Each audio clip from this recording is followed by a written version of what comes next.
Right, we're here this morning with Luke Wilson. Now, Luke, firstly, thanks for coming today. It's really good to have you here. Yeah, thank you for having me. Luke, you're now, I suppose you're a messenger of hope, of generosity, of a spirit of love, but it wasn't all that way, was it?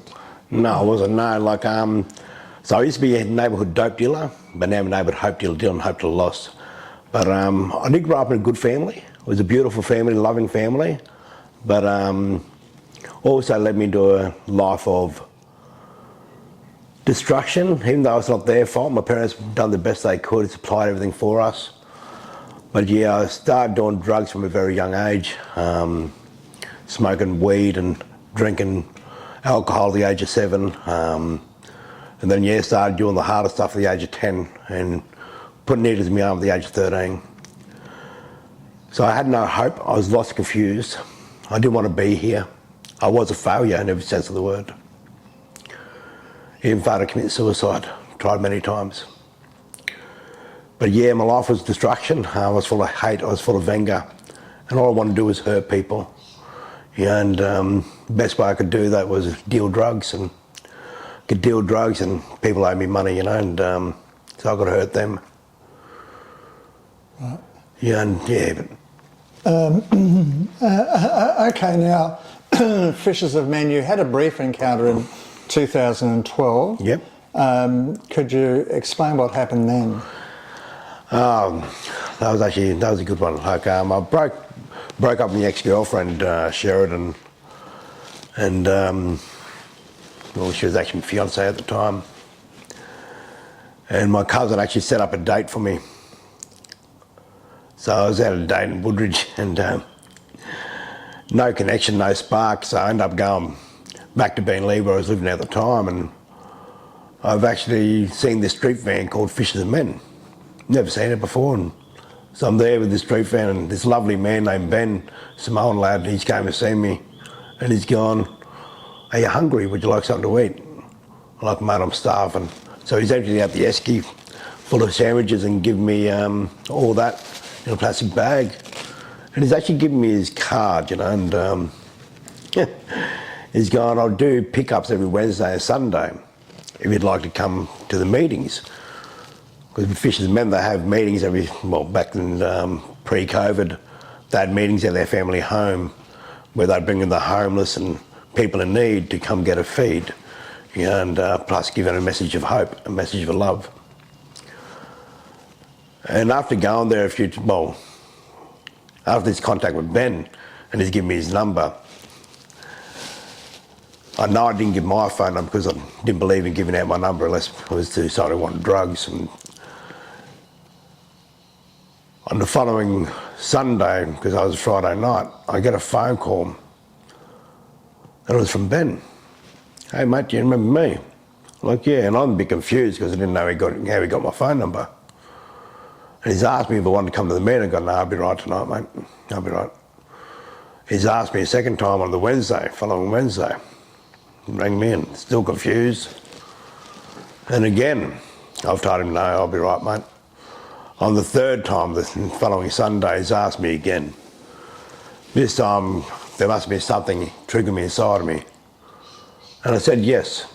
You know, and so I've gone to the meeting, and I've ended up realising that they've actually got a discipleship house, or other known as a rehab, where people can actually change their lives, you know, get off the drugs, substances, addiction. So yeah, I was there with them, and I actually had a look at that, and I came for an interview, and yeah, ended up coming to the house.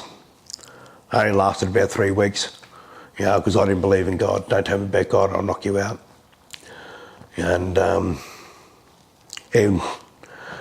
even one of the times in jail, I actually set someone on fire because he wouldn't stop preaching to me. You know, and he was actually in jail for life too as a murderer. But I'm there wanting to deal drugs and bash people. He's coming up to me preaching the gospel. I told him to get their fan in my face, you know, and he didn't listen. The third time, you know, I told him I was going to kick his guts in. He's gone. The weak person I was, seeing him sitting at the table, his back turned, wearing a nylon jumper. I've walked up behind him, set him on fire. Praise God. Praise God, he's okay, you know, and I got to meet him in 2021. again, God brought him back in my life. But yeah, back to Fish of the Men, I didn't believe, and so I lasted 3 weeks there. I was going to knock out one of the leaders. And so yeah, bringing hostility into a peaceful house. Bobbies came over and we were at the back, we were about to have a punch on, but we were diplomatic about the situation. We shook hands, we've sat down, we've spoken. He's gone, okay. What do you want to do? I turned and gone, well, obviously leave. I brought hostility into a peaceful house. He's gone, that's your choice, we don't want you to leave. But I've gone, okay. I still just wanted my stuff, wanted to get out of there. The God thing wasn't for me. I didn't believe in it, and so I left. So Luke, after that, it seems as though there were a number of times you got back into crime, but there were a number of times you nearly died, and I guess they were they kind of messages to you, do you think? Or? Yeah, I think so. Like 2008 was the first one, which is head first of a balcony. And I dove head first and straight into concrete. Died instantly, brought back to life. Even met the bloke who actually brought me back to life in 2009 in jail. That was pretty funny. And wasn't funny for him, but because as soon as I seen him, he's gone, hey, look, how are you? I looked at him, I gone, who are you? And he's gone, I'm the one who brought you back to life. Gone, oh, you idiot. What did you do a stupid thing like that for? But I seen his face, was horrified. I gone, I just kidded him, and thank you. Going, what happened? And he told me 3 stories. One I got pushed, one I jumped, and one I fell. I go, which one's believable? One is going, you got pushed. And I believed that. I did believe that all, for this long, up to 2017, till I got saved. Then God brought back to my remembrance what actually happened. But had that near-death experience, and then the second time was my best mate's younger brother. That's this guy here, axe in my head, and axe off push bike. So I was put on walker sticks for 2 years. Walked out of jail unassisted in 2015. Praise God, and still didn't believe in God, didn't believe in nothing like that at that point in time. I just wanted to deal drugs, hurt people, self-pleasure, so to speak, self-pleasure. Do you want to deal with my problems? Do you want to take accountability? Do you want to have any responsibility of my own life? It was all everyone else's fault. So all I wanted to do, because I was full of hate and anger, was hurt other people and destroy other people's lives. And it wasn't pretty, dealing drugs and doing crime and whatnot. And most of my crime is violent offences, and not pretty, and I've got a rap sheet that speaks of it, which isn't pretty either. And got a 12-page criminal history from the stupid things I've done. In and out of jail for 18 years. I've done about 10 years jail all up. And just silliness, and I can't turn back the time, what I actually done. But I know I can change my future, and I'm actually doing that now. Luke, there was a time that you almost killed a couple of people, wasn't there? And something happened to change that. What happened there? So the people I was going to kill was actually my cousin. That was in 2017 for what they'd done to children.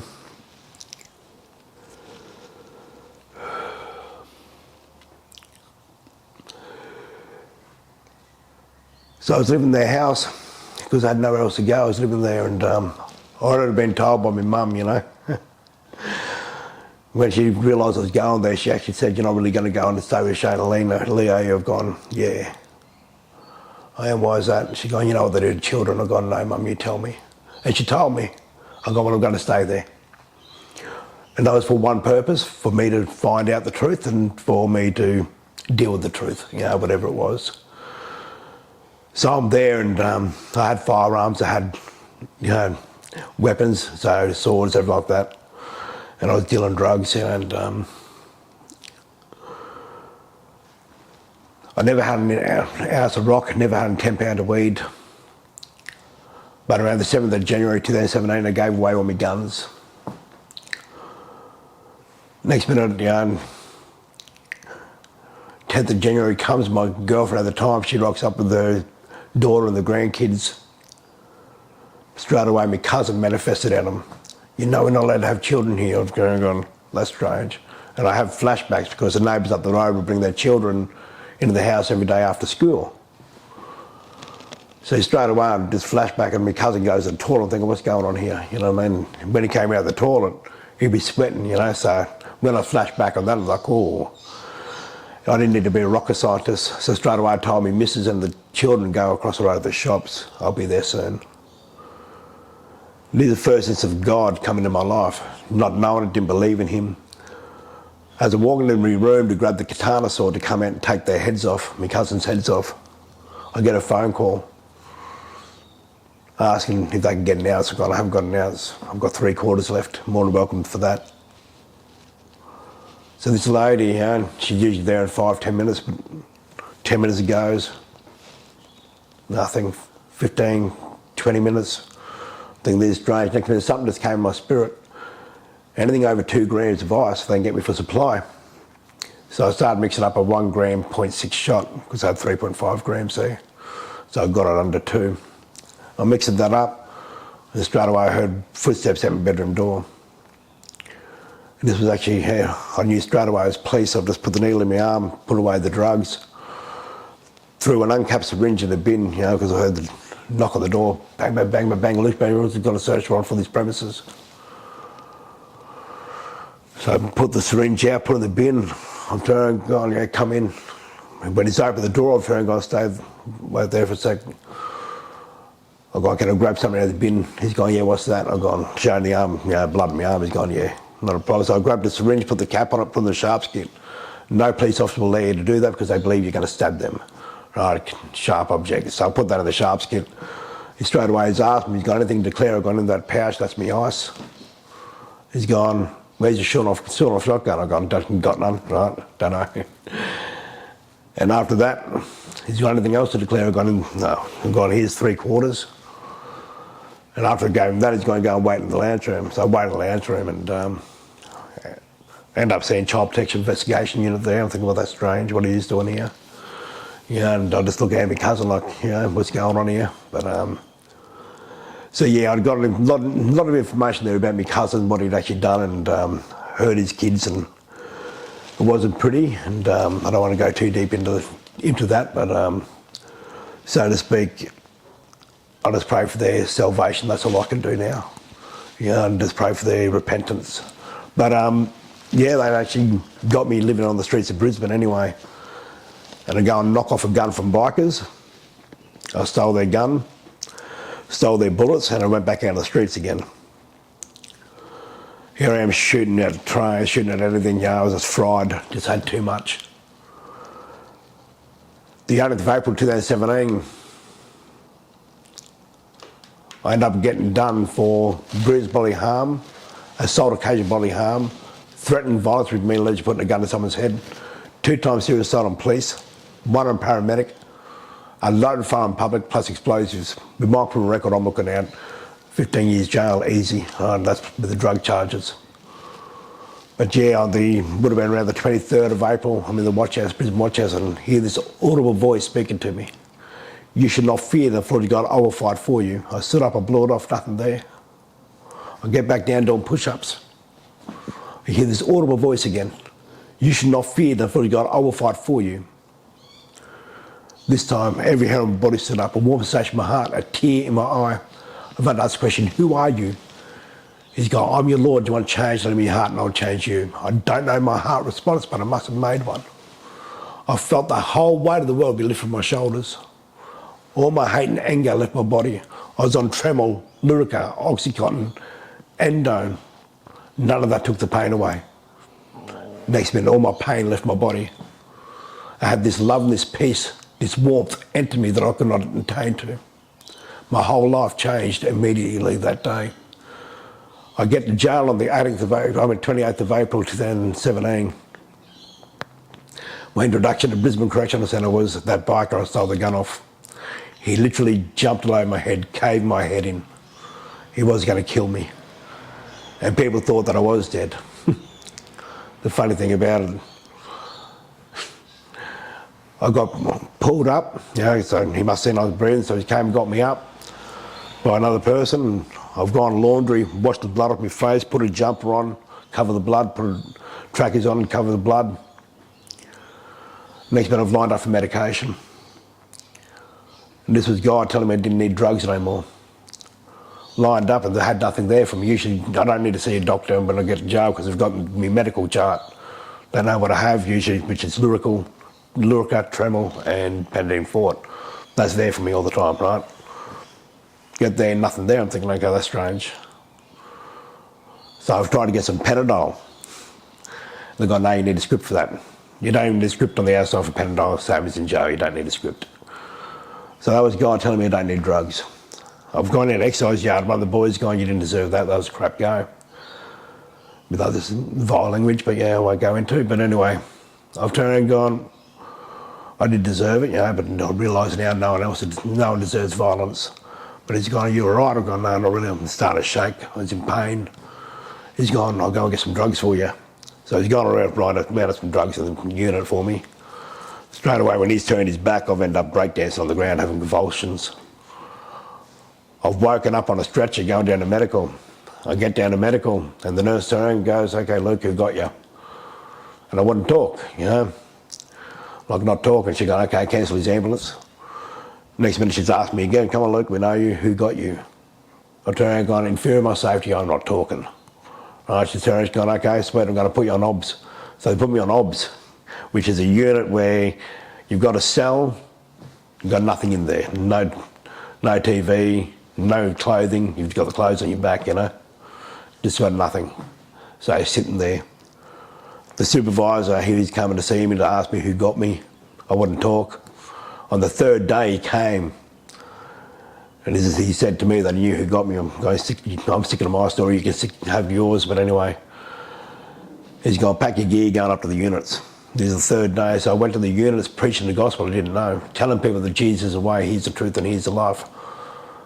I got me King James Version Bible and it stuck with me ever since. And I was reading the word every day.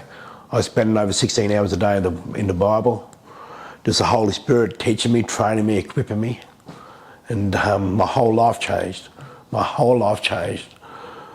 And I'm looking at 15 years jail, but 9 months later I ended up getting to court. And I'm there, speaking to the judge and telling the judge, and I don't know, he must have had compassion, I'm not sure what happened, I can't see what he's thinking. But I ended up getting 3 years with 1 year bottom. Unheard of. With my criminal record, with my charges, it's unheard of. That's another miracle from God. Right, so I am a walking miracle. That's what God's done for me. He's brought me back from the brink of death, and he's given me life and life in abundance. And I got out of jail in 2018 on the 19th of April. I went and lived with my brother. I'm there preaching to him, he's there using. I'm there preaching to him, he's still using. He lied to me on the Friday night and he ended up having to go to hospital on the Saturday morning. He had a big pus ball on his arm. So straight away, he's told me I can go back to his unit. I go, no. I knew I had to get out. I knew I needed Christian fellowship. I needed someone to hold me accountable. So I rang up Fishers of Men for the second time. I rang them and I spoke to Brenwan. She didn't remember me, but she's going to ring Bobby back after 7. So I've rang Bobby back at 7 o'clock. I've gone, hey mate, do you remember me, rah rah? And he's gone, yeah, I remember you. Meet me at Currabee train station midday tomorrow. And yes, I was in the house ever since, the 22nd of April 2018 to the 7th of November 2021. So I was one of the leaders in their second stage house and leading the boys, directing them, and I'm now currently back there again, leading the boys again, just being light in the darkness, helping them, but yeah. Beautiful. So, wow, that's an incredible story. You do other things too. Tell us about hamburgers. Hamburgers, well, I do a couple of street feeds. I feed for the homeless every Monday night in the Brisbane City. So it's beautiful. We started that just before COVID in 2019, and we were doing hamburgers, right? And we moved to pizzas to home cooked meals, and now we're doing a barbecue. Right, so we've been doing the barbecue now for 4 years, since March 2020. And this has been amazing, just spreading hope and love to the community. Just changing people's lives. A lot of people are filled with hurt and trauma, and some of them don't have family. Some of them have lost their family. Some of them have separated from family. So we're there just to bring restoration of hope and reconciliation. And foremost, we'd like to lead people to Jesus if it comes to it. But it's not something we force on someone. We do have all the literature there for people to take. And yes, we'll pray for people, but we're there to support their needs. We're there to support them. So giving out blankets, sleeping bags, tents, toiletries, and whatever we can do to make their life comfortable. And if we can direct them to the right networks and who can actually give them accommodation or other resources. So, but yeah, it's been good. Just helping those in need, and do that with a couple of ministries. That all started with McDonald's, I believe, is that right? Yeah, started with McDonald's. That was with the Planet Shakers Conference in 2019. Me and a brother of mine, his name's Luke as well, we actually went to the Planet Shakers, which is a Christian event, and I was at the R&O showgrounds. So we're there, and during the session breaks, you want to go to the feed for a valley. Go to the valley for a feed. So we walked to the valley, and we got to Brunswick Street Mall, and I've seen this homeless person getting a feed out of the bin. I could not go up to Macca's to get myself a feed without getting in one. So I get up to Macca's, I got to get 50 hamburgers, please, and a large quarter pounder meal. My mate just looked at me like, what's going on here? And then the penny dropped, and he's going, can I get 50 hamburgers and a large Big Mac meal? We sat down and ate our meals. Then we hand out 100 hamburgers to people in the valley, just love on them, giving them hope. Then we went back to the Planet Shaker Conference. We've done this every day, which was over a 4-day period. And then we made an agreement to come out every Thursday and Friday night. So we were doing that. But Luke was going on a journey of drumming, being a worshipper in the church. So I was doing it by myself. He's doing that on a Thursday night. So I'm missing him on that night, and when he'd come and join me on a Friday night. Yeah. But then I lost him altogether. He's there doing the drumming, so I'm there going out by myself. And I had a few lovely girls come alongside me and help me, and we're just loving on the community. And then had a lovely ministry called Hope Ministries come alongside me and help as well. So beautiful. Tell me about Bobby and Branwen. What type of people are they? Bobby and Branwen are beautiful. They're amazing people. Their hearts, just to see lives transformed, is absolutely beautiful. With help from God, they've transformed my life. They've helped me. They've given me so much resources and so much love, so much knowledge that I can't attain to. I know it all comes from God, but Bobby and Branwen have been used by them to help people like myself to find themselves, to find a better life, to reconcile relationships. And even through Fishers of Men, they actually got an email from my dad back in 2019. And what did the email say?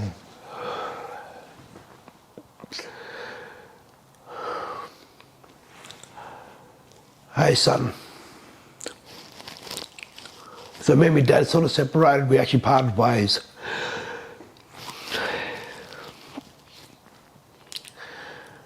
But he sent me a message saying, hey son, you've not just promised to stay clean, you've now become a valuable member to society, helping those in need, giving back. I'm proud of you, son, and I love you.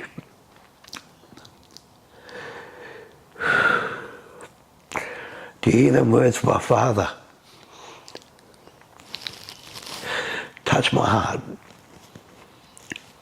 because I don't think I ever done anything to make them proud. But when God came in my life, everything changed. My life didn't become my own, it became others. There's an acronym which is JOY. Jesus first, others, then yourself. I love to put everyone else before myself. I want to give people hope. I want to give people life. And I know that can only come through Jesus. But he also uses people like Bobby and Brenwan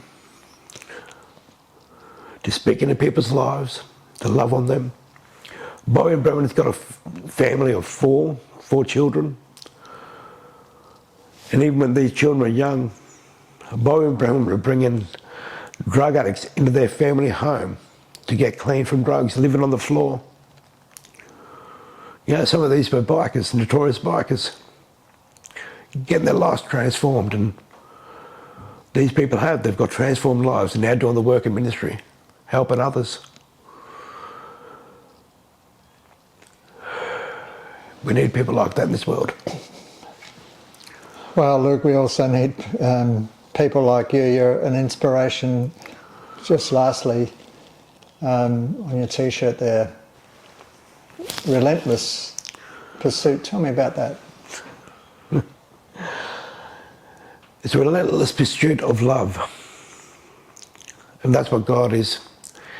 He relentlessly chases you down. No matter if you don't believe in him, no matter if you've got no hope, God believes in you. He believed in me even when I didn't believe in myself. And he's now given me life and life in abundance. But that's what this is all about. You know, a sister of mine makes them, and it's actually part of her book, because she's got a book called Relentless Pursuit. And that's what it is, you know. It's a relentless pursuit of God's love for us, his creation, because every single one of us is created by God. And he's got so much of a love for us, but we just need to find that. He's there for us. All we have to do is turn to him, acknowledge him. And I'm telling you, your life's going to get so much greater. If you are stuck in addiction, you've got no hope, you can find God. All you have to do is call to him. He's not a liar. If you call to him, he'll reveal himself in a big and mighty way. He's done it with me, he can do it with anyone else. I'm nothing special. I'm just a servant of the Lord Almighty. Yeah, and I thank him every day for changing my life. If it wasn't for him, I wouldn't be doing the things I do today. Getting out there, helping many ministries. You know, like I tell people, you know, people don't really like it because, you know, they believe you should just be planted in one church. I am planted, I have got accountability, but God did not call me to a church. He did not call me to a ministry. I'll rephrase that. He did not call me to a particular church. He did not call me to a particular ministry. He called me to the people. Matthew 25 actually says, what you do unto the least, you do unto me. So when you turn your nose up to these people who are stuck on the streets, you're doing that to Jesus. Because he's within us all. These people who are homeless, not all of them are stuck in addiction.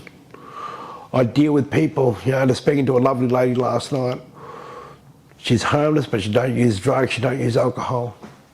Just circumstances which, you know, she couldn't change, came upon her, and that was it.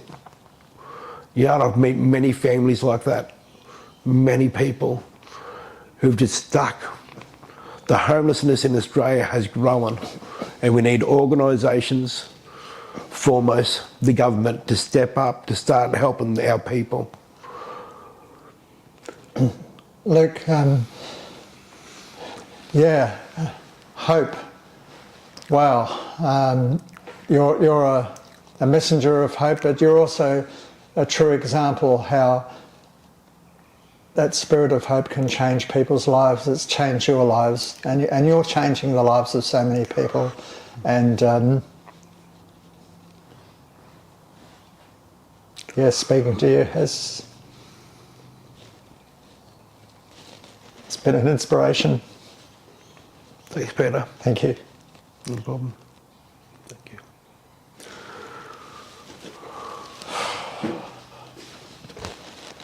Yeah, cheers, hey. Give me a Thank hug. you, mate.